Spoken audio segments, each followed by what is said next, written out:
Tonight in JVM's Most Wanted, we are hunting down the sexual predator who brutally raped a college co-ed. Brittany survived and has vowed to do everything in her power to catch this monster. Here's a sketch. Cops believe this man crept into Brittany Stathers' off-campus apartment near Vincennes University in Indiana through an unlocked sliding door just before dawn. The brazen intruder slipped past Brittany's female friend. She was sleeping on the couch. And then this man viciously beat, raped, and even photographed Brittany as she fought for her life. When Brittany asked why me, the attacker said, "You're quiet and small, and I like small and quiet." Photos show Brittany nearly a month after the assault. Look at this. Still badly bruised and recovering from her severe injuries. Joining me now in a national exclusive is this brave young woman, Brittany, and her mom. Thank you both for joining me tonight. I know it's extremely difficult to relive those moments that occurred more than 3 years ago, but it's important because we want to bring this predator to justice. Brittany, reading about your case, I understand that this nightmare lasted more than an hour. I love when you said, well, I'm alive, and so I'm here, and I want to win, and we want to help you win against this monster. Can you tell us in your own words what you remember about that horrific event? I remember everything. I just remember waking up to noise and seeing a figure right at the end of my bed. And he would sit down right beside me and put his hand high up on me and made me ask questions. And I told him to leave and he wouldn't. And he grabbed my cell phone at one point in time, and that's how we determined the time, too, is that in the very beginning, he said that he had a ride, and but he needed my phone to use the number, but he couldn't push the numbers because of his gloves.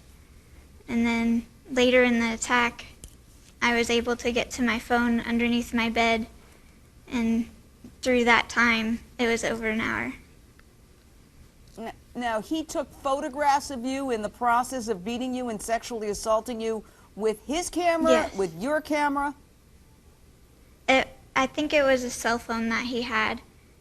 It had a flash on it, and he did show me one photo that he took of me, and he said it was a bad photo, and he beat me for it. He would choke me until I'd pass out several times. Oh, this is a horrifying story, and I've got to tell you that I applaud your courage in speaking about it. I know it's difficult, but it's a very important thing that you're doing tonight. Cops don't believe this was a random attack. Listen to what the lead investigator told our affiliate, WXIN. Again, there were specifics of the crime that lead us to believe the person knew both ladies, even though he may have mixed up some of the name information as to who was who.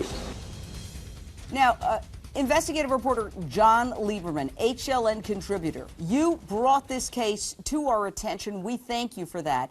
Here's what I get the sense of, and I believe cops agree, that this had to be somebody who targeted Brittany, therefore knew Brittany. He chose her because she was small and quiet. He wouldn't have known that if this was a stranger attack, since he burst into her bedroom before dawn. Isn't that the key, that he was somehow around watching her and tracking her, so therefore he had to have had some connection to that area?